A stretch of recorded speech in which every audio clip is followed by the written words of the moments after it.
After dipping to just below 3,100 late last week, gold has mounted a sharp rebound.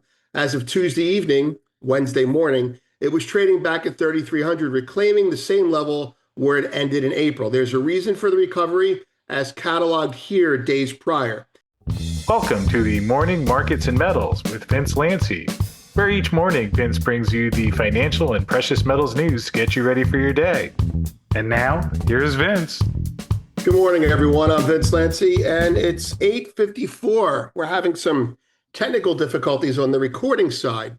So let's redo this, okay? Today, we learned that China sets the gold price. We're going to get right into it, or Shanghai wins again. Specifically, COMEX capitulation. After dipping to just below 3,100 late last week, gold has mounted a sharp rebound. As of Tuesday evening, Wednesday morning, it was trading back at 3,300, reclaiming the same level where it ended in April. There's a reason for the recovery, as cataloged here days prior. In a note to founders Monday morning, we stated the following. Three important things stand out in our reading of this Deutsche Bank analysis. They point out COMEX's lack of volumes, implying China's controls of global price are even more stronger than they were. We call that the COMEX death watch. They also noted China's ETF buying has been massive, but their pukes or liquidations have been less cyclically big, cyclically speaking. We counted that as another important point showing the changing dynamic of China's playing. China's SFE COMEX premium spread this time has remained sticky despite a historical tendency to disappear after China allocates gold to its investors. Now, we said then, we said all this Monday at 7:30 in the morning, quote, unless this changes, the price trend will continue higher. And there's that post. Now, we didn't send it out to premium because it was an undeveloped idea and we were waiting for more confirmation. And lo and behold, that confirmation came in. Excuse my screen there. Today, Goldman makes the same point. According to a Goldman comment via a ZH Premium post, China is back on the bid. Specifically, renewed onshore buying during the Chinese night session in Shanghai had reignited U.S. demand.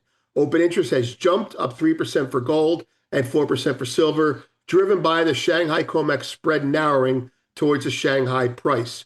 We say the West capitulates, and I'll tell you why right now.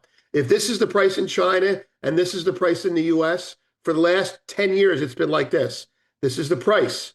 China buys, China closes, it reasserts. You've all seen that, okay? Now, as China's pricing power increases, China buys, COMEX capitulates higher.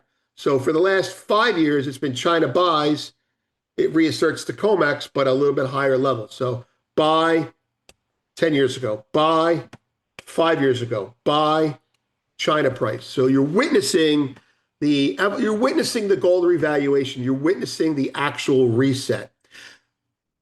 Goldman's trader also pointed out something even more notable, as we also did. Onshore positioning has held firm at elevated levels in Shanghai, even as gold fell 8% from its highs. That resilience stands out, especially considering the typically momentum-driven nature of the domestic trading crowd. Shanghai traders, not the bank, not the insurance companies, Shanghai traders behave like U.S. speculators. Speculative, short-term momentum. They buy when it rallies, they sell when it drops. They buy 100 contracts when it rallies, they sell 100 when it drops.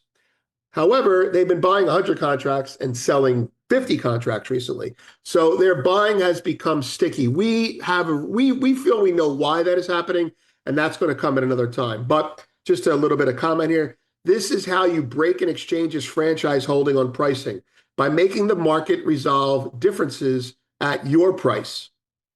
COMEX is slowly capitulating, and with it, U.S. hegemony in gold pricing. As I had said yesterday, part of this blame can be laid at the LBMA's regulatory feat for not protecting Western global wealth by zealously guarding its franchise.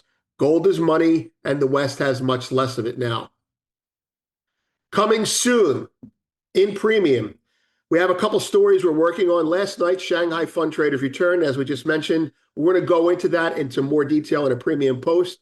Second, we believe China will spend even more than expected to stimulate demand and to preserve their government. Not just to stimulate demand, as everyone's talking about, but to preserve their ideological government management. We'll get into that another time.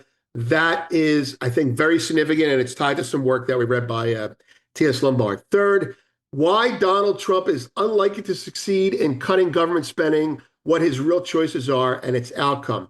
Donald Trump needs to cut the budget. He needs to shoehorn spending in while finding cuts elsewhere. He's not going to be able to find the cuts. And this realization for us, something that's been on our radar, but this realization for us was very pointed out very nicely by David Stockman in his report today. We're going to go through what we think. David tells you what happens. We'll paraphrase that and put a link to his stuff, but we're going to tell you where it goes. And it goes to a weaker dollar. It goes to a weaker dollar. That's what you have to do. For founders, we're also going to share why China's central bank resumed gold buying when it did, why they're purchasing more, and what that gold is likely for this time. Meaning, not buying just for their own central bank, not buying just for insurance companies, not buying just for retail, buying for another reason entirely. And that reason will be extremely important in coming out and making gold's valuation and pricing recognized globally as being dictated by Shanghai. Data on deck. A lot of talkers today. Related posts. You can see those related posts. We're going to keep it short. There's the markets. Gold's up 13. It was up 20. Silver's up 7. It was up significantly more. Platinum's still up 17. So now you're looking at people covering shorts in platinum. I do have 4 charts I want to show you here. Top right-hand side, that's gold daily. Alarm goes off. Above here, you're bullish to this midline, possibly this line. Top left-hand side, that's platinum. Platinum above 1,000. Excited some shorts that had sold it here. They sold it here. They sold it there. And they said, oh, shit, let's cover. And they started to cover. 1,000 is a big psychological number, and I think retail is also buying it. Lower left-hand side, that's the Japanese 40-year bond. Let's put that up in a monthly there for you. That's the monthly yield. I'm not sure how far it goes back, but that bond, I think, is trading at its all-time high. And that's a sign that the government, while it intended to let inflation fester or manifest and let the yields fight it, they're a little bit concerned about that right now. And because they're concerned about it, they may have to do yield curve control again. And that's one of the reasons gold is rallying. Now, going back to daily and closing with silver here. Wrong chart. There we go. Silver, dotted line above, dotted line below. I like the market above that. I hate the market or like being short the market below that. I'm Vince. Have a great day. Well, thanks for watching this morning's Markets and Metals with Vince Lanci. We sure appreciate you tuning in and starting your day with us here. Hope you enjoyed the show, and we'll see you again tomorrow. Please note that this video is not intended as legal licensed financial trading advice and is to be used for informational purposes only.